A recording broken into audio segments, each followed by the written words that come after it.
Hael Agadol Agibor Vanora. Je crois que c'est là-bas que nous sommes arrivés. Hein? On a fait les lions. Ouais. Et les lions, oui. D'accord. Maintenant, pourquoi tu arrives en retard au cours?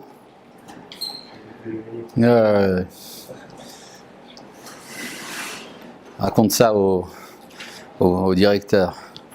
Bon, où est-ce qu'on en était? Oui, c'est ça, Gadol Giborna et les lions.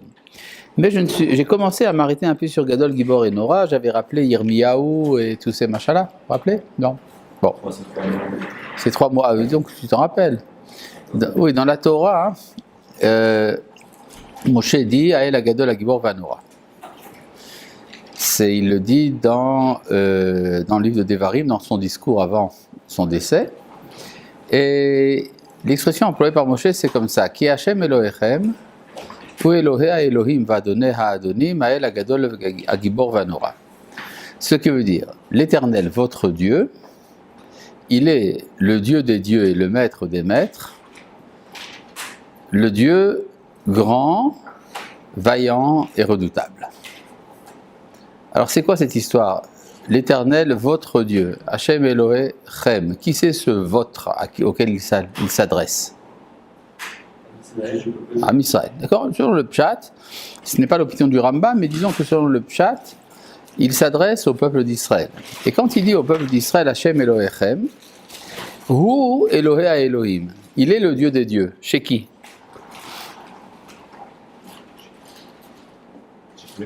Chez les Goïms. Ça veut dire qu'en fait, il y a une différence entre l'expression Elohechem, c'est-à-dire la relation directe de la providence envers le peuple d'Israël, et la manière dont cette providence est exercée chez les Goïms, ça se passe par des intermédiaires. C'est pour ça qu'il dit, celui qui est votre Dieu directement, il est chez les nations, Elohea Elohim Vadoneh Adonim, le Dieu des dieux et le maître des maîtres. Jusque-là, vous suivez? Bon. Après, il rajoute, Hael Agadol Agibor Vanora, celui qui est grand, vaillant et redoutable. Ce qui veut dire, il est grand, vaillant et redoutable à la fois. C'est-à-dire, ce qui vient révéler, c'est l'unité des valeurs. Le même Dieu qui est grand, il est à la fois vaillant, il est à la fois redoutable. Alors, c'est là qu'il faut un peu comprendre ce que veut dire le mot Gadol. Gadol, ça veut dire grand. Est-ce que vous pouvez m'expliquer qu'est-ce que c'est que grand? C'est pas petit. D'accord, mais oui, j'ai un problème avec ta réponse. C'est que tout grand, il est plus petit que plus grand. C'est-à-dire, 1 mètre, c'est plus grand que 50 cm, mais c'est plus petit qu'1,5 mètre. Donc, l'expression grand, quand tu dis c'est le contraire du petit, c'est jamais vrai, parce que tout grand est à la fois petit. C'est-à-dire que c'est le plus grand. Le plus grand, c'est quoi le plus grand? L'infini. L'infini. Donc l'expression gadol, quand elle est employée envers Akadosh Baruch Hu, signifie l'infini. Oui. On peut dire que l'infini c'était trop. On ne peut même pas dire qu'Hachem était infini parce que ce serait limité. Tu sais, tu as tout à fait raison. Donc effectivement, le fait même d'employer des termes est un problème. La Gemara parle de ça, on va y arriver. Gibor, vaillant. Quelle est la définition donnée par les Chachamim de Gibor? L'expression des Chachamim dans la Mishnah. Ezeu Gibor. Qui est le Gibor? Qui fait passer le fil de propulsion. Hein? Qui domine son mauvais instinct. Celui qui domine ses instincts. Akovesh et Yitzro. Celui qui surmonte son être. D'accord? Pas forcément le mauvais. Celui qui arrive à se dominer.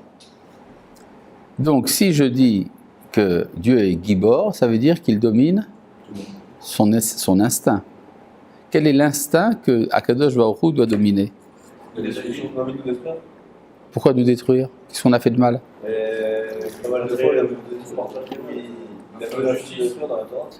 Tout simplement, l'infini ne donne de place à personne.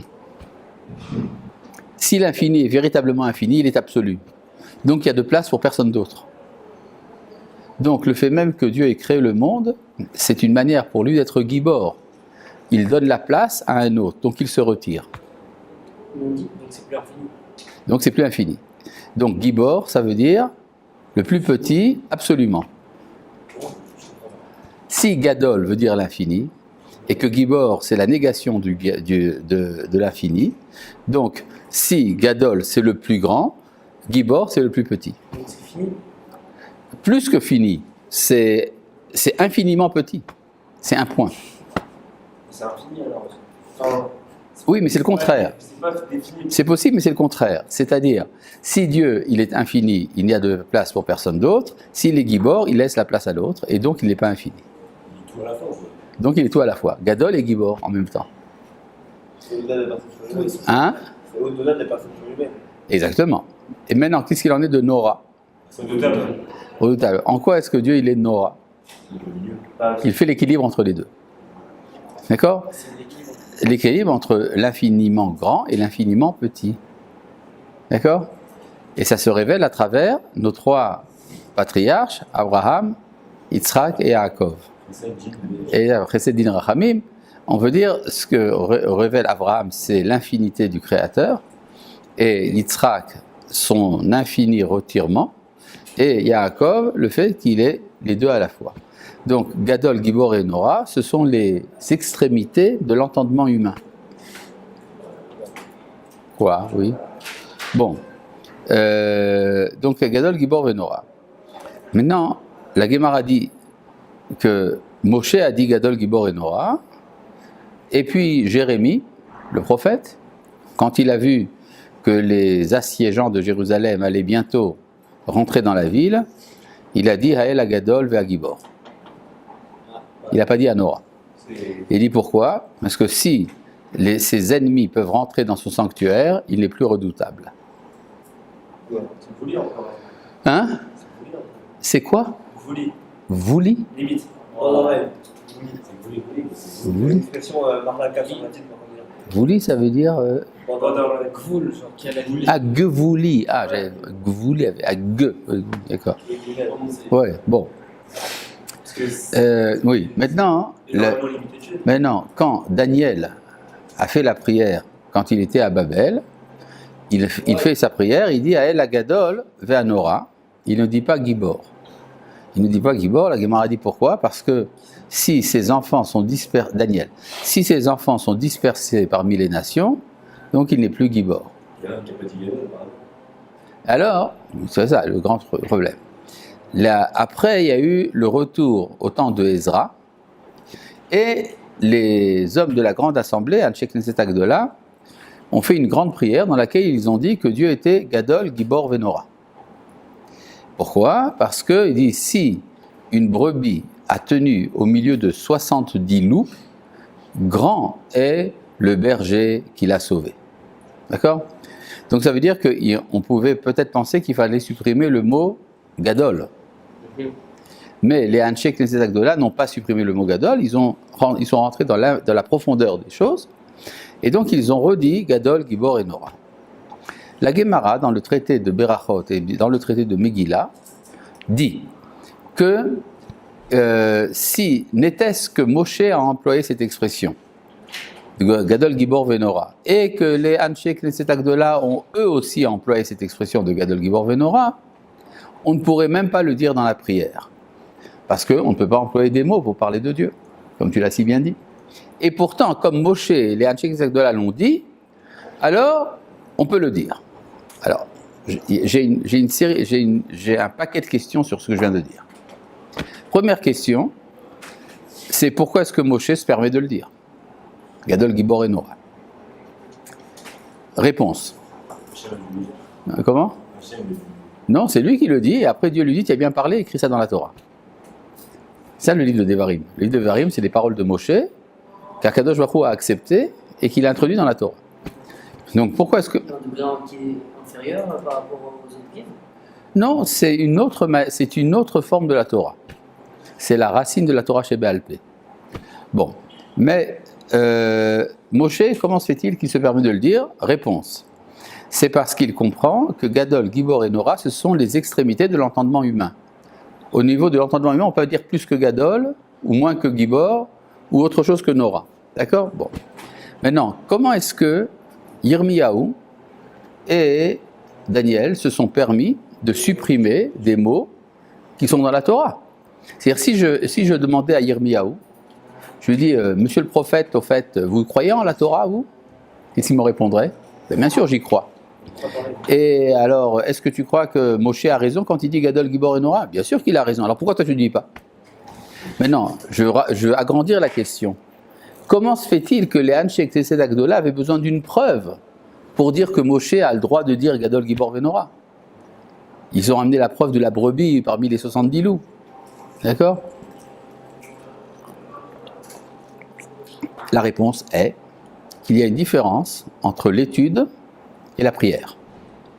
Dans l'étude, il y a un absolu. C'est-à-dire, si j'étudie chez Yirmiyahu ou chez Daniel, j'étudie la Torah, il me dira Gadol, Gibor, Nora. Mais quand il fait la prière, il ne peut dire que des choses qu'il ressent existentiellement comme une vérité historique. Or, dans l'histoire, il n'a pas été prouvé que Dieu est Gibor, ni qu'il est Nora, jusqu'à ce que vienne l'Anshei Knesset Agdola. Ce qui veut dire que dans la Tefila, je dois être sincère envers moi-même. J'ai connu un monsieur qui a été à Auschwitz pendant la Shoah, qui en est revenu, et qui a raconté la chose suivante. Que les nazis les prenaient pour aller travailler dans la forêt, et ils travaillaient plusieurs heures. Et comme les gardiens étaient loin, ils faisaient mincha. Et comme ils faisaient mincha, ils faisaient donc Ashrei Yoshve Vetera, mais ils sautaient le verset Tov Hashem lakol verachamav al kol ma'asav. Dieu est bon pour tout et sa miséricorde est sur toutes ses œuvres. Ça, il disait, on ne peut pas dire ça. Est-ce que c'était des hérétiques, donc, qui ne croyaient pas dans ce que disait David Ameller? Non. Mais il disait, on ne le vit pas. Donc, comme on ne le vit pas, on ne peut pas le dire. Ça veut dire qu'il savait faire la prière. Et la prière, c'est pas n'importe quoi. Maintenant, à partir du moment où les Anshei Knesset Agdola ont historiquement vu Gadol, Gibor, Venora, alors ça engage tout Israël. C'est-à-dire que même si moi, personnellement, je ne vois pas en quoi il est Gadol, Gibor ou Nora, ça n'a aucune importance. Au niveau collectif, c'est déjà prouvé. D'accord? Donc c'est ça, Gadol, Gibor, Venora. Oui. Aujourd'hui, on peut le dire même si on ne croit pas vraiment. Oui, parce que si on le vit pas vraiment. C'est ça, bien sûr, puisque la prière parle d'attributs divins qui concernent Dieu en tant que Dieu de l'histoire, pas au niveau personnel. El Elyon. Alors maintenant, rappelons aussi d'une autre chose. Ça veut dire que la première bracha du Shmoneh Esrei, elle explique à qui la prière est-elle adressée. Elle est adressée à celui qui est le Dieu d'Abraham, d'Yitzhak, Yaakov, qui est Gadol, Gibor et Nora. D'accord. Et vous savez ce qui me manque là-dedans? Il n'y a pas écrit que c'est le Dieu de Moshe.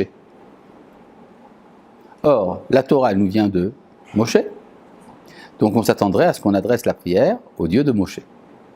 N'est-ce pas? Or ça, toute la Hamida n'en dit pas un mot. Nulle part d'ailleurs Moshe n'est mentionné dans la prière. Tout simplement parce que le Dieu auquel nous nous adressons, c'est celui qui a fait une alliance avec nos patriarches. Cette alliance, elle concerne quoi? Quel est le sujet de l'alliance de Dieu avec les patriarches? Hein? Eretz Israël. D'accord? C'est-à-dire que toute la prière tourne autour du problème de l'accomplissement de cette promesse. Si cette promesse est réalisée ou n'est pas réalisée. D'accord? Ce qui veut donc dire que la prière est fondamentalement sioniste. À tel point que la halakha dit la chose suivante, c'est que si on n'a pas eu la kavana dans la première bracha, on doit refaire la prière. Ce qui n'est pas vrai pour les autres brachot. D'accord? Ça vous dit la centralité de cette bracha. Elle est adressée au Dieu d'Abraham, Yitzhak et Yaakov. Oui. Pourtant, en soi, cette alliance. Non, ce acquis, il n'est pas. C'est comme si on faisait une introduction dans une lettre. C'est comme si. Oui, Monsieur le Président de la République. Exactement. Voilà. Pourquoi justement on doit avoir une certaine kavana à ce moment-là? Pour ça, le corps du texte n'est pas là. Oui, parce que si j'envoie une lettre et que je me trompe d'adresse, alors c'est complètement raté. Donc c'est à qui Non, à qui? Comment je sais? je peux penser que c'est le Dieu de Moshe. Et donc ça voudrait dire, c'est celui qui attend de moi d'accomplir des mitzvot. Or ça, c'est pas écrit dans la prière. Alors pourquoi je ne dis pas tout simplement Baruch Ata Hashem Elokeinu Tenu point. Je vais faire le divan. Oui, Point. d'accord, oui. Mais Avotenu, c'est qui? Non, Elokeinu point. Genre Eloheinu, mais ça c'est vrai pour, mais ça c'est universel. Eloheinu, il est le Dieu de l'univers tout entier. Donc ça ne concerne pas. Qu'est-ce que je viens lui demander? Quelle dette il a envers moi? Il a créé le monde. Il n'a pas de dette envers moi. Mais s'il a conclu une alliance avec mes ancêtres, alors il doit accomplir son alliance. Donc j'ai le droit de prier. J'ai une question. Donc c'est-à-dire on lui rappelle, enfin entre guillemets. On vient exiger le paiement de la dette. Ok, j'ai Voilà. Pourquoi on ne dit pas le mot Elohim une fois Si, Eloheinu, c'est notre Elohim. Comme je veux dire, le Dieu de la nature, etc. Le Dieu de la nature. Parce que le Dieu de la nature, on ne peut pas lui adresser de prière. Le Dieu de la nature est quelque chose d'immuable. Donc s'il y a quelqu'un de malade, c'est un phénomène naturel. Un phénomène naturel. Donc il est malade, bon il est malade. S'il guérit, il guérit. D'accord? Mais si je demande l'intervention d'Akadosh Baruch Hu, je lui demande en tant que celui dont nous savons que dans l'histoire, il est intervenu pour changer l'ordre du monde.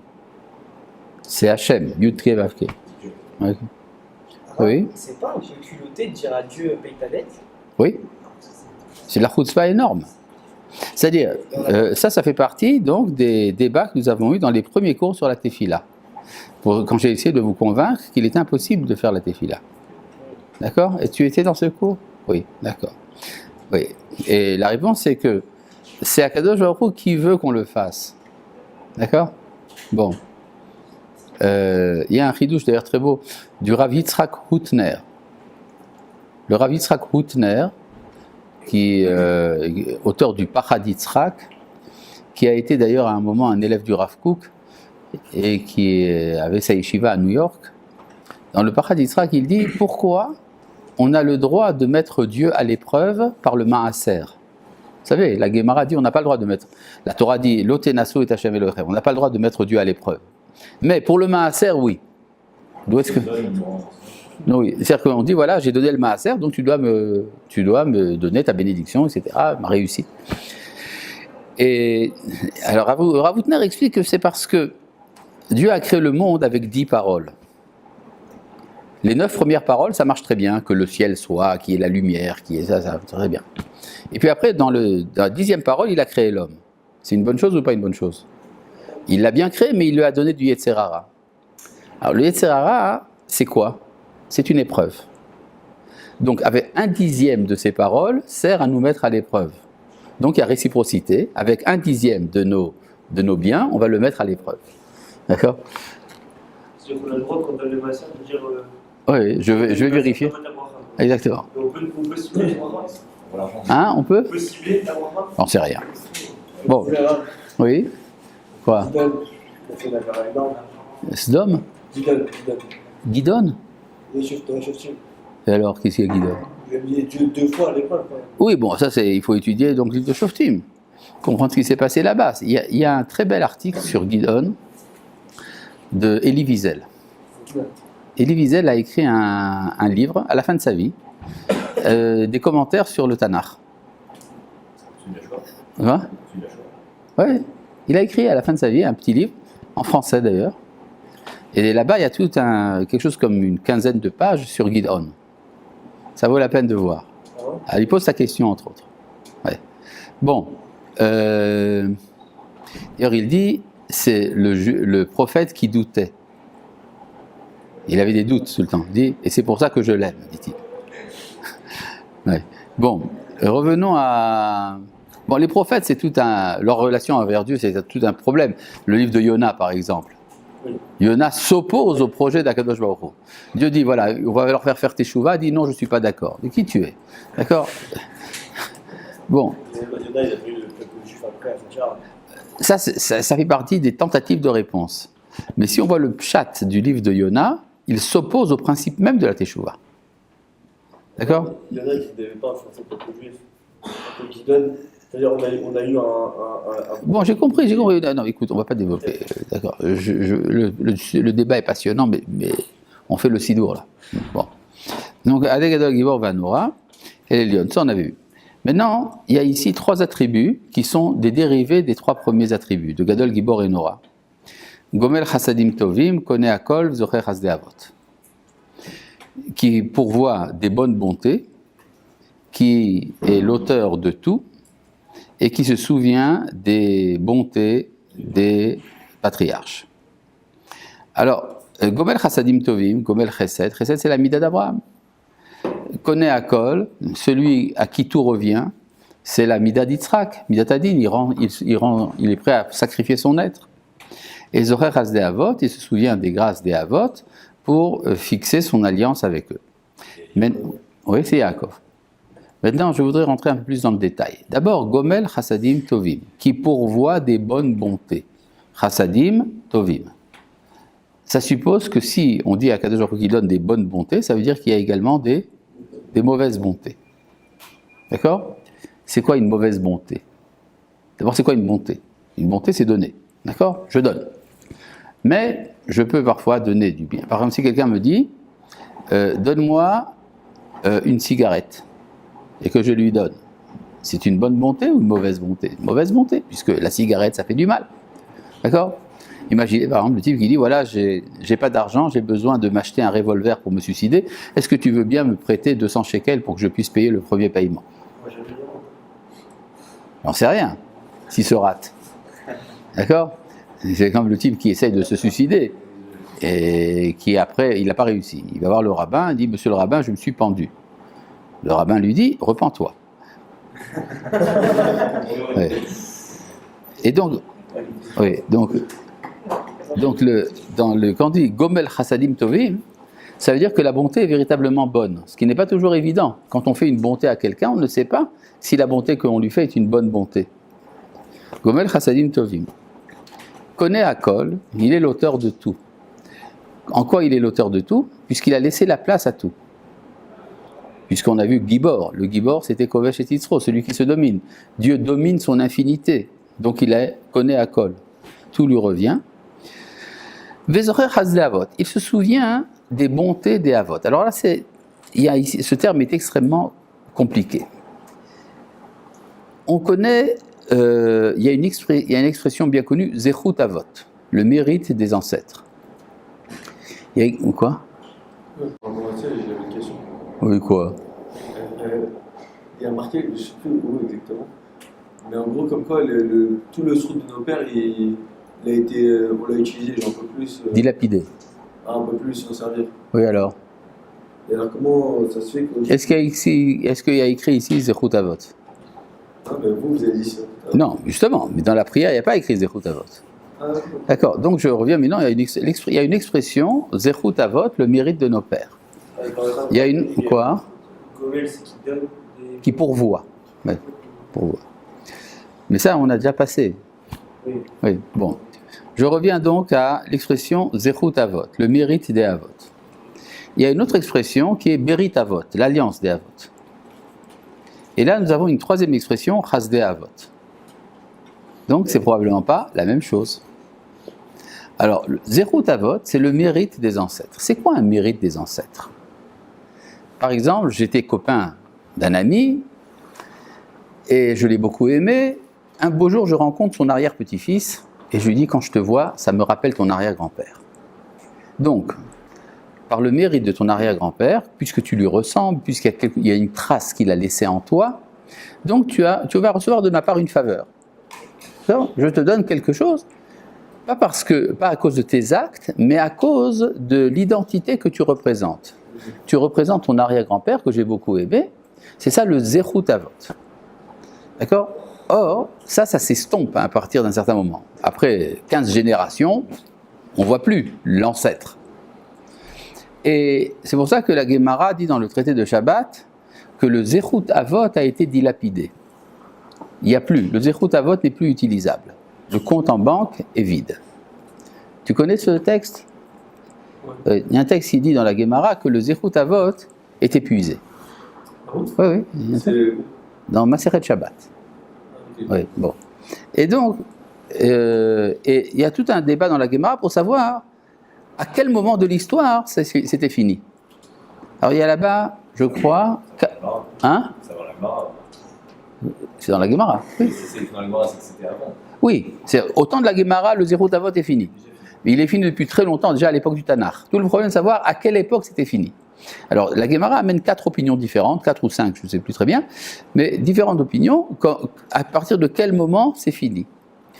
Si on analyse les versets amenés par la Gemara, on se demande quel est le moment de l'histoire où le monde a tellement changé qu'il n'y a plus de continuité entre le temps des Avot et le temps des enfants. Oui, quoi? J'ai une petite idée, ça peut être faux. C'est du moment où on a arrêté de. T'as pas besoin d'une petite idée puisqu'il y a 4 opinions dans la Gemara. J'aurais dit, moi, j'ai Ah, bah alors j'ai 4 petites idées. Oui? Ouais, j'ai une petite idée, c'est au moment où on a arrêté de faire Avodah Zarah et d'idolâtrie. Et alors, à partir de ce moment-là, il n'y a plus de Zerut Avot? Oui, ça a changé, c'est-à-dire on a même perdu la névoie et c'est à ce moment-là qu'il y a une détachement. Peut-être, oui, c'est une bonne idée. D'accord. Il y a d'autres idées dans la Gemara. Oui? C'est après Tanakh, non? C'est à la fin du Tanakh, ça. Fin du Tanakh. Oui. Moshe. Oui, il y a ça aussi au temps de Moshe. Oui. Il y en a qui disent au temps de Moshe, il y en a qui disent au temps de Chizkiyahu, etc. Bon, il y a tout un texte. C'est un texte dans la Gemara, vous pouvez l'étudier dans votre temps libre. D'accord? Faites. Quoi? Parce qu'il y a un verset qui Kinat Hashem Tsevaot Ha'asezot. C'est le descendant de David qui l'a présenté. Non, au temps de Chizkiyahu, le Zerut Avot pour le clan Israël a disparu, a été complètement épuisé. Bon, mais en tout cas, donc le Zerut Avot n'est pas utilisable. Mais les Tosfot nous disent que la Gemara parle du Zerut Avot et non pas du Berit Avot. Berit Avot, c'est l'alliance avec les Avot. Or, il est intéressant de voir que dans le Tanakh, à chaque fois qu'il est question d'une alliance entre Akadosh Baruch Hu et sa créature, et les hommes, c'est toujours à sens unique et pas à double sens. C'est-à-dire, si moi et un homme, nous faisons une alliance, l'alliance est à double sens. C'est-à-dire que si l'un des deux rompt l'alliance, l'autre n'est plus engagé. Mais quand il s'agit d'une alliance d'Akadosh Baruch Hu, c'est toujours Dieu qui conclut une alliance, jamais le contraire. Donc, il est engagé de toute manière. Oui. Vous avez donné du coup d'Avot, ça veut dire qu'on peut plus ressembler au Avot? C'est-à-dire qu'on a cessé de ressembler. Mais, Après, on a tout différent. C'est caractère. très bonne question. Ça veut dire que bien que ce soit épuisé, grâce au Berit Avot, si on se comporte comme eux, on peut ressusciter le Zerut Avot. Et quand on le ressuscite, ça s'appelle Chasdei Avot. D'où l'expression de la Tefila ici. Tout est lié en fait. Ouais, Les trois sont liés. les trois sont liés ensemble. C'est-à-dire, le Zerut Avot en tant que tel est épuisé, mais il y a le Berit Avot qui continue donc, une sorte de colonne vertébrale qui traverse l'histoire, qui nous permet de ressusciter. Non, tu ne bouges pas ça d'un millimètre. Hein? Et ça nous permet donc de ressusciter le Zerut Avot, ça s'appelle Chasdei Avot. Zocher Chasdei Avot, il se souvient des bontés des Avot. Oui. Juste la Mida, c'est pas à double sens du coup. C'est pas quoi? Ça va pas à double sens. Parce que nous on fait la Mida. Oui, mais attention, on fait la Hamida. Non, pas la Mida, la Mida. La Mila. Oui. La Mila, oui, mais c'est une mitzvah, la Mila. C'est-à-dire, ça vient d'en haut. Oui, mais c'est une alliance que Hachem il a fait avec. Oui, et si, maintenant, si un juif ne fait pas la Mila, Ouais. est-ce qu'il appartient à l'alliance ou pas? La réponse est oui. Parce que la Mishnah dit dans le traité de Nedarim que Arle Israël Nikraim Moulim, les incirconcis d'Israël sont appelés circoncis. Et on dit Moulé Goyim Nikraim Arelim. Et même les circoncis parmi les nations sont appelés incirconcis. C'est-à-dire, c'est dans l'être. C'est intrinsèque quoi. C'est intrinsèque. Voilà. Donc, on continue. Et quand c'est sous la pluie, le train est mouillé. C'est un train mouillé. Oui. Alors, du coup, c'est une sorte de boucle. C'est-à-dire quand le srout il est épuisé, après il y a le processus de ressuscitation, Ouais. et après c'est ressuscité, donc c'est encore le srout. Oui, mais ça s'appelle Chasdei Avot. Zocher Chasdei Avot. Et il peut encore s'épuiser. Oui. Ah, oui. Donc, c'est-à-dire que ça demande un effort. Et ainsi de suite. Oui. Oui. Alors, on continue à se circoncire. C'est une mitzvah. D'accord, mais puisque on est circoncis, On est dans l'être, mais on n'est pas circoncis dans le corps. Il faut circoncire le corps. ok, D'accord? C'est une vision monothéiste. Il n'y a pas l'esprit d'un côté et le corps de l'autre. Il y avait un juif qui a dit il y a quelque chose comme 2000 ans qu'il fallait circoncire son cœur et non pas sa chair. Oui, mais ça, c'est comme ça qu'il a fondé le christianisme. Oui. On a dit que quand on fait une alliance avec Dieu, enfin c'est Dieu qui fait une alliance avec nous. Mais est-ce que nous, par exemple, dans la Tfila, on a le droit de faire des alliances avec Dieu? Enfin, dans le sens où on dit, des éloges, oui. Mais non, pas des éloges, des alliances. des alliances, non, on ne fait pas d'alliance avec Dieu. J'ai besoin de toi, mais si tu m'aides à faire ça, alors je fais ça. Ça s'appelle donner des conditions, c'est pas une alliance, c'est pas la même chose. Maintenant, je reviens. Maintenant, en quoi consiste, une fois que, étant donné qu'il se Zocher Hasde Avot, il y a une conséquence. Où Mevi Goel, il envoie un libérateur, Livne Benehem, aux enfants de leurs enfants. C'est quoi les enfants des enfants? Pour dire Benehem, leurs enfants. Ça veut dire qu'il y a, à travers le processus de l'histoire, il y a une sorte d'épuration qui se produit. Certaines parties de la nation d'Israël disparaissent, s'assimilent. Et donc, en fait, le peuple d'Israël qui connaît la Géoula, ce sont des rescapés de rescapés. C'est ce qui reste d'un reste. Bene Benehem. Leman Shemo, Be'ahava, en faveur de son nom, avec amour. Alors c'est quoi cette histoire de Leman Shemo, en faveur de son nom? Qu'est-ce qu'il accomplit en faveur de son nom? Il accomplit son alliance, n'est-ce pas? Pour comprendre à quoi la Tefila se réfère, il faut retrouver ça dans un chapitre d'Ézéchiel. Comment on dit Ézéchiel en hébreu? Yechezkel. Pas Yechezkiel. Ça, j'ai déjà fait remarquer plusieurs fois cette année. Donc, je ne vois pas tellement comment il se fait que vous vous trompez encore. On ne dit pas Yechezkiel, on dit Yechezkel. D'accord? Alors, c'est dans le chapitre Lamed Zayin dans Ézéchiel. Maintenant, ce que je vais vous lire dans Ézéchiel n'est pas agréable à entendre. Donc, ce sont des images un peu dures. Si vous avez des personnes sensibles, vous êtes invités à fermer vos oreilles ou partir, etc. Donc, je reviens ici dans le livre de Yechezkel. Voici ce qu'il nous dit. Non, c'est 36, oui, chapitre 36. Attendez, une seconde. Ouais, chapitre 36, Lamed Vav. Alors, ça commence d'abord par des remontrances. Vous savez, Yechezkel, il s'y connaît en remontrance. Ben Adam, fils de l'homme. Fils de l'homme, c'est Yechezkel. Bet Israël Yoshim Alad Matam, la maison d'Israël est installée sur leur terre. Vayetameu Ota, ils l'ont souillé. Comment? Bedarkam ou Va'alilotam, par leur conduite et par leur ruse. Ketumat Anida eta Darkam Lefanai. C'est comme l'impureté d'une femme en règle, qui a ses règles, était leur chemin devant moi. C'est une expression dure. En fait, dit, voilà, la maison d'Israël se comporte avec impureté, assimilable à l'impureté de la femme en menstru. Va eshpor hamati alehem, et j'ai versé mon courroux sur eux. À la dame à chercher à l'arrêt, à cause du sang qu'ils ont versé sur la terre, ou vegilulehem timua, et qu'ils ont souillé par leurs impuretés. Va'afit sotam bagoim, et je les ai dispersés parmi les nations. Vaïzaru ba'aratzot, ils furent disséminés dans les pays. Kedarkam vechalilotam shefatim, parce que je les ai jugés selon leur comportement et leur manigance. Vayavo el agoim asher ba'usham, ils arrivèrent dans les nations où ils sont arrivés. Vaychalelu et shem kodeshi, et ils ont profané mon saint nom.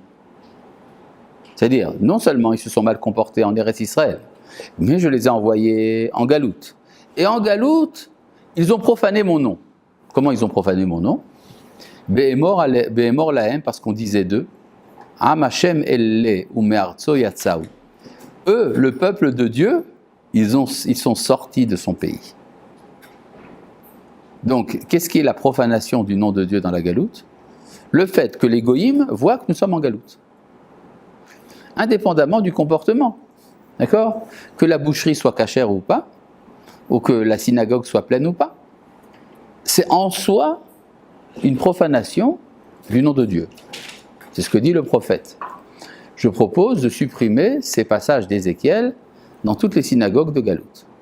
D'accord? Bon. Alors qu'est-ce qu'il dit Dieu? Vayachmol al Shem Kodshi. J'ai pris en pitié mon saint nom. Asher chileluhu bet Israël bagoyim asher bausham. Qu'ils ont profané la maison d'Israël parmi les nations où ils sont arrivés là-bas. La reine est mort les bêtes Israël. C'est pourquoi il faut que tu dises à la maison d'Israël Ko Amar Adonai Elohim. Ainsi parle le Seigneur Dieu. Lo lema'anchem ani oseh. Ce n'est pas en votre faveur que j'agis. Bête Israël, maison d'Israël.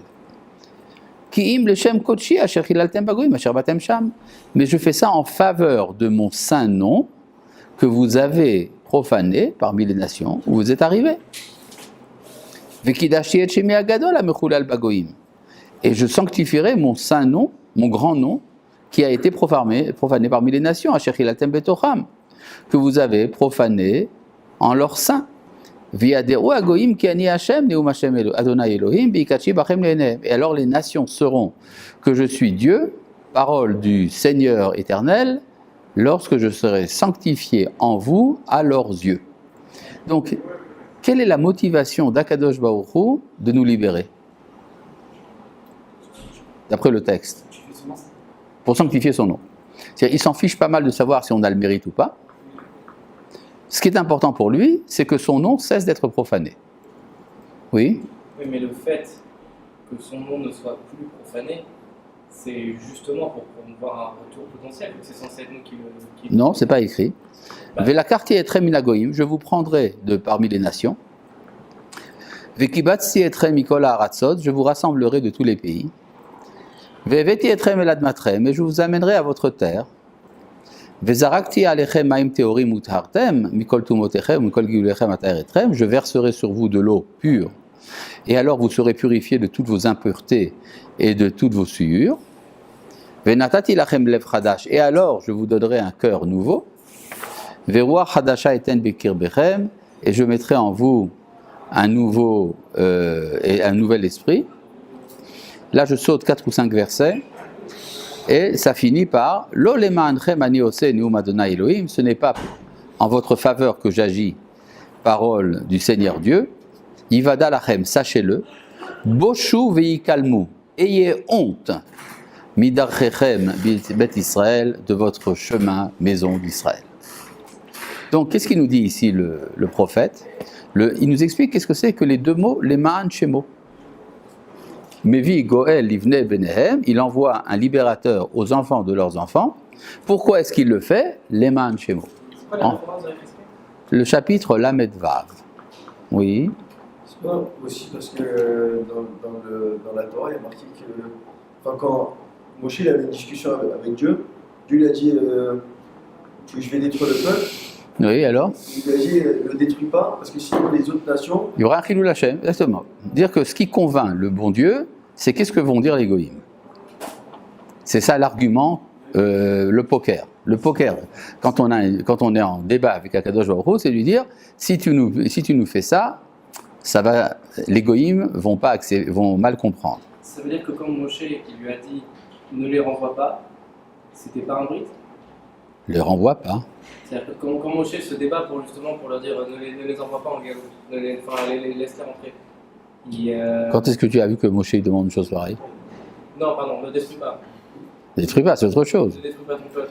Oui, il lui dit parce que qu'est-ce qu'ils vont dire les Égyptiens? Oui, mais est-ce que c'est pas... Voir les Égyptiens, voir les Phéniciens. C'est un argument ici ou c'est une alliance entre Moshe et Dieu? Non, c'est un débat, c'est un argument. Un argument. Et donc, il y a un problème. Si c'est vrai ce qu'il dit le prophète, ça risque de barder, d'aller très mal. Parce que si Akadosh Baruch Hu, il a son intérêt, il risque de nous obliger violemment à revenir à notre terre. Alors c'est pour ça qu'on rajoute le mot Be'ahava, avec amour. Nous prions pour que ça se fasse. On dit à Akadosh Baruch Hu, tu sais, c'est pour ton nom, mais fais ça avec amour. D'accord? Qui aime bien châtie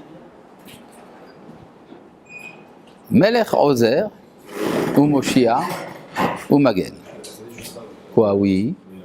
Vas-y. C'est quand même que là, tu vois, en général, de manière courante, c'est une garde, enfin, s'il veut dans l'Israël, c'est juste pour lui. Oui, c'est ce qu'il y a écrit dans le prophète. Et c'est la finalité ou c'est. Je sais pas, si un prophète il dit ce qu'il dit, je pense qu'il y pense, qu'il y croit. Enfin, les prophètes, ils croient en ce qu'ils disent. Je pense. Ouais, tu vois. Il vient d'entrer dans le cours et il te dit comme ça, ouais. Le prophète, il y croit. D'accord. D'un autre côté, il y a un avantage au fait que ce soit les Ma'an Shemo. Parce que ça veut dire que c'est promis. Ah oui, c'est-à-dire qu'on peut être des personnes pas ouf et Des quoi, des personnes qui sont pas bonnes en toi. Et Oui. pire. Oui. C'est pire. Oui, alors c'est terrible, parce que ça veut dire qu'après ça ira mal. Mais ça veut dire que ce qu'on appelle les calculs de la Midatadine, ils ne sont jamais abandonnés. Mais ils ne peuvent pas entraver l'histoire. C'est tout le débat dans le traité de Sanhédrin entre Rabbi Eliezer et Rabbi Yehoshua à propos de la question si la Géoula, Shalom, si la Géoula dépend de ce qu'Israël fait Teshuvah ou pas. D'accord. Rabbi Eliezer dit Im Israël osin Teshuvah nigalin ve'im lav en nigalim. Si Israël fait Teshuvah, ils sont libérés, sinon ils ne seront pas libérés. Et Rabbi Yehoshua dit Benkar ou Vedkar nigalim. Que ce soit comme ça ou comme ça, ils seront libérés. Alors il y a une discussion violente dans la Gemara entre Rabbi Eliezer et Rabbi Yehoshua autour de ça. Chacun amène son verset et le verset contradictoire. C'est un vrai ping-pong terrible, et finalement, c'est Rabbi Yehoshua qui gagne. D'accord? Mais alors comment... mais ça veut dire si on se comporte mal. Oui, mais c'est pour ça qu'après, la Midatadid, elle vient, mais plus tard. D'accord? D'accord. Oui. Pardon de dire ça comme ça, mais l'histoire qu'on vient de dire, elle a l'air un petit peu pitoyable. C'est-à-dire que j'ai l'impression d'avoir un espèce d'enfant en face de moi qui, attention, c'est pas bien, je vais te mettre au coin, il le met au coin, il y revient, bon, je te jette un coup d'eau sur la figure pour que tu travailles un peu, et puis ensuite ça va aller mieux. Oui. C'est-à-dire c'est une réaction de jardin d'enfant. C'est-à-dire quand tu lis dans la Torah, comment fonctionne l'histoire? La maîtresse dit aux enfants dans le jardin d'enfants, chers enfants, il y a sur la table, au milieu du jardin d'enfants, il y a une boîte. Dans cette boîte se trouve le meilleur bonbon du monde, mais il est interdit d'ouvrir la boîte. Je m'en vais pour 5 minutes, je reviens tout à l'heure. Hein. Salut les enfants. Elle revient 5 minutes plus tard. Évidemment, la boîte est ouverte. Il y a un gosse qui est plein de sucre de tous les côtés, qui essaie de cacher. Et elle le fout dehors du jardin d'enfants. Elle dit c'est de ta faute. Et c'est à cause de ça que tout va mal dans le monde. C'est à peu près l'histoire du jardin d'Éden, n'est-ce pas? C'est que l'enfant il dit c'est pas. Oui, alors d'accord. Alors c'est pas moi, c'est Bidule qui m'a dit comment ouvrir la boîte. Enfin bon, d'accord. Mais bon, c'est le parallèle de la boîte de Pandore dans la mythologie grecque. Maintenant, alors ça veut dire que la formulation, qu'est-ce qu'il y a? Ça veut dire que la formulation des grandes idées du Tanakh, la formulation est infantile. Elle est présentée à la manière d'un jeu d'enfant. Or, ça se comprend dans la mesure où on comprend que la relation de Dieu avec Israël ressemble à une vie conjugale. Or, entre un homme et une femme dans un couple, il y a des jeux d'enfants. Ce que la Gemara appelle « mizmutei chatan vekala », les amusements du marié et de la mariée. D'accord? Ouais. Bon, de rapprocher du mot anglais « amusement ». D'accord, oui. Voilà. Bon, Leman Shemo Be'ava. Donc, vous pouvez, autour de quoi tourne la tefila? La tefila est entièrement donc centrée sur l'accomplissement de la promesse. Alors, si je vois après les demandes, on demande des tas de choses. On demande la guérison, on demande la pluie, on demande le pardon, on demande la connaissance. La retoration. Alors, justement, on demande le retoration à partir de la 10e bracha. C'est-à-dire, les 9 premières n'en parlent pas, à partir de la 10e, on en parle. C'est-à-dire qu'on passe du règlement des problèmes de l'individu au problème de la collectivité. Et donc, plus la prière avance, plus elle va vers le collectif. Et ça arrive à la reconstruction de Jérusalem, à la venue du Mashiach, le retour de la névoie, etc. Oui, mais les 3 premières, c'est pas un remerciement collectif? Non. Un remerciement personnel? Ce n'est ni l'un ni l'autre. Louange, c'est des Les louanges hommes. personnelles, c'est pas des louanges qu'on Non, ce sont des louanges collectives, justement. Ce qu'on vient de comprendre ici, c'est que la louange dans la Tefila, elle concerne l'accomplissement de la promesse avec les Havot, qui consiste au retour en Eretz Israël. C'est-à-dire, qu'est-ce que demande le juif dans la Hamida? La fondation de l'État d'Israël. Il demande aussi je peux me permettre de dire, Oui? il demande aussi d'autres choses, non? Enfin, Non, je parle ici de la première bracha.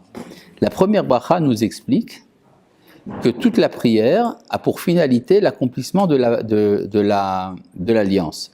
C'est pour ça que dans la première bracha, on rappelle cette alliance. Or, cette alliance, elle est justement la fondation de l'État d'Israël. Oui? Est-ce que vous avez dit, plus la prière avance, plus elle va vers le collectif? Ouais. Ça veut dire qu'elle est... Elle commence par l'individuel. Je veux la connaissance, je veux la... Ouais. Est-ce que ça veut dire qu'elle est de plus en plus... Enfin, c'est de plus en plus important les Oui. bracha? Oui, mais attention, si je vais donner ici un enseignement de Rabbi David Abu Darham, grand sage d'Espagne au Moyen-Âge, qui dit la chose suivante, c'est que la première des demandes, celle de la connaissance, est plus importante que celle qui vient après de la Teshuvah, qui est plus importante que celle du pardon dans la Selicha, etc. C'est-à-dire que les varachot vont en diminuant d'importance jusqu'à la fin de la 9e, qui est Mevarech Hashanim, et à partir de là, à partir de Tekah Shofar Gadol, dit Rabbi David Abu Darham, ça grandit en importance. C'est-à-dire la prière ressemble à un V. Ça descend et après ça remonte. Ouais, exactement. J'arrive pas à voir le lien Oui. avec Israël. C'est quoi là? Il dit voilà, tu amènes un libérateur à cause de ton alliance à leurs enfants. D'accord? C'est quoi la libération d'Israël? On parle de la libération qui est passée. Non, au moment où cette prière a été écrite, elle ne s'était pas encore passée. On dit encore. Une seconde, la réponse est claire? La libération, c'est le retour à l'indépendance politique. Donc cette prière, elle a été écrite. Elle a été écrite pas après la fondation de l'État d'Israël. Quand elle a été écrite, l'État d'Israël n'était pas encore fondé. Hein? L'époque des Hashmonaïm? L'époque des Hashmonaïm était une parenthèse. C'est-à-dire, il y a eu un moment, à l'époque du Deuxième Temple, où, de manière momentanée, l'indépendance politique a été restaurée pour donner c'est ce que disent les Mefarshim, pour donner la force de tenir pendant le temps de la galoute. Effectivement, la lumière de Hanouka est une lumière descendante, n'est-ce pas? C'est une lumière qui va en s'éteignant. Le principe de Kafta en Zakukla. Oui. Yetziat Misraïm, je rebondis sur Netanel, Yetziat Misraïm. Oui. Bah, du coup, c'est quoi le là on parle. Oui, à l'époque de Yetziat Mitzrayim, cette prière n'était pas encore écrite. Elle a été écrite par les Anshe Knesset Agedola, au moment du retour du temps de Ezra. D'accord, maintenant on a résolu le problème du temps. Maintenant, en quoi il y a un lien avec, à part Gomel Chassadim Tovim, ok? Oui, mais attends, non, une seconde. Tout ça, ça aboutit à Umevi Goel Ivne Venem. La conclusion de tout ça, c'est qu'il va accomplir son alliance. Ah, mais moi, si je pense comme un Yehudi Galout, eh ben, je peux me dire, ah bah ok, bah là je parle de Mashiach, là je parle de ci, je parle de ça. Tu es en train de savoir, c'est quoi le Mashiach? Je comprends pas le lien avec Qu'est-ce qui fait le Mashiach? Des livres. des livres. C'est quoi délivrer Israël? Il construit le Beth Amikdash, il ramène les exilés. Les exilés, il leur rétablit leur indépendance politique. C'est ça le Mashiach. J'ai une question là. Donc il ramène les Juifs à Inter-Israël. Non seulement ça, c'est pas la Sornout, c'est pas seulement Elal, c'est Nier France, c'est également un personnage politique, c'est un roi, n'est-ce pas? Le Mashiach est un roi. Un roi, c'est celui qui détient le pouvoir politique. C'est-à-dire, son rôle est de veiller à l'indépendance du peuple juif, l'indépendance politique. Là, il est sujet clairement de Mashiach. Il n'y avait pas écrit Mashiach, il écrit Goël. un libérateur. Mais c'est qui ce libérateur? Dans ce cas précis, dans l'histoire, nous savons qui est celui qui a libéré Israël en 1948. Il s'appelait David Ben Gurion. Il n'était pas très religieux, je crois. Et Pas du tout. maintenant qu'on est libéré, qu'on a cette indépendance politique, Oui. pourquoi continuer à dire Parce que nous connaissons Akadosh Baruch Hu à travers cet événement. C'est-à-dire, qui est le Dieu auquel ces prières sont adressées? C'est celui qui a accompli, ou qui va accomplir, ou qui a accompli son alliance avec les enfants d'Abraham, Israël et Yaakov. pour souvenir? Oui, c'est pour savoir à qui est adressée la prière. Le jour où on aura le Beth Amikdash, on pourra supprimer tout ça. On priera à celui qui réside dans le Beth Amikdash. Mais pour l'instant, on n'y est pas encore, malheureusement. Et donc, ça continue comme ça. Oui, oui. Ah, c'était deux points. Il te fait une tova, tu comprends? Ouais, sympa. Mais merci. Oui. Du coup, je peux lui faire une tova aussi. Bon, alors, En gros, si j'ai bien compris, la première barra, c'est pour remercier Hachem. non. Non, enfin, c'est pour demander la libération, quoi. C'est pour dire qui il est, qu'est-ce qu'on attend de lui. Mais c'est pas une louange, du coup. C'est pas une louange. Non, c'est une louange parce qu'on ne demande rien pour l'instant. On ne fait que décrire. On dit qu'est-ce qu'il fait. C'est ça qu'il est. Maintenant, quand on va le demander, ça sera dans les prières intermédiaires. On va le demander. Oui. Oui. Et du coup, j'ai deux questions. La première. La première, c'est quoi? Vous avez dit, la 9e brachot, c'est laquelle la 9e brachot? La 9e brachot, ça n'existe pas une La 9e 9e bracha. bracha. Ah, une 9e bracha. On l'a dit, c'est Mevarech Hashadim. Ok. Et la deuxième question, c'est quoi? C'est. Mais tu aurais pu compter, tu sais. Tu aurais pu compter, toi. J'essaie de compter, mais j'étais pas sûr. Oui, bon, oui. Et la deuxième question, c'est quand vous avez dit ça va en grandissant à partir de la 9e bracha, À partir de la 10e. à partir de la 10e, ouais, du coup, est-ce que ça veut dire que l'objectif final, enfin selon la Tfila, c'est Mashiach? Non, C'est le Ham Israël. non. Le Shalom. C'est Mahazir Shechinato et Tzion. Il ramène sa présence à Tzion, c'est-à-dire le retour de la prophétie. Mais Voilà. la dernière bracha, c'est que je rappelle le Shalom. Oui, mais ce n'est pas une demande. Bon, alors, on peut continuer là? Oui, on va continuer. Umevi Goel Melech, Ozer, ou Moshia, ou Magen. Qui aide, qui sauve, qui protège. Un roi qui aide, qui sauve et qui protège. D'accord?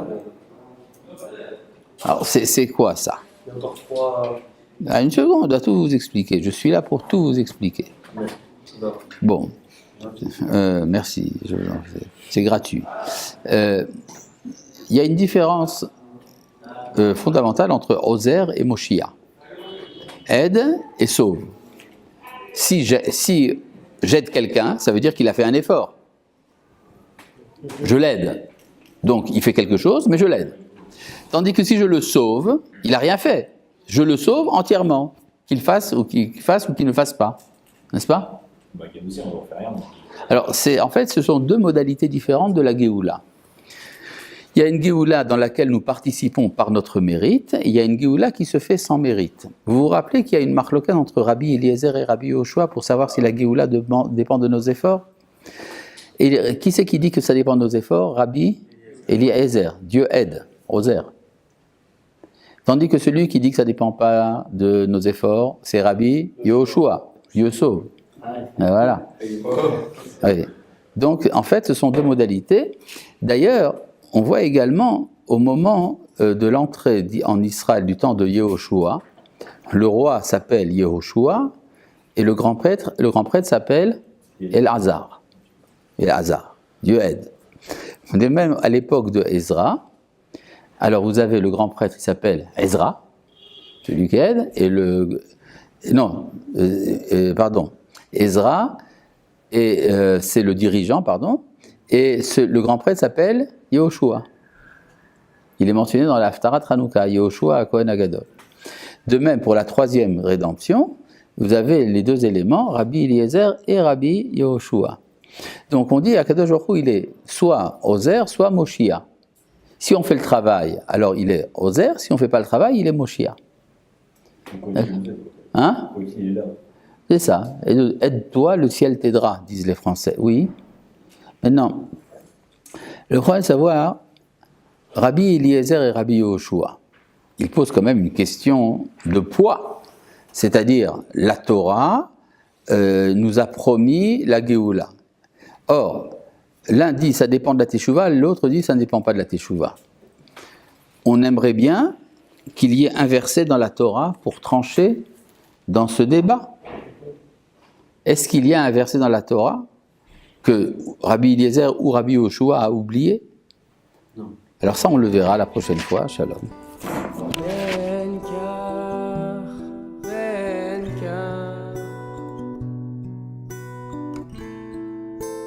חיים בנים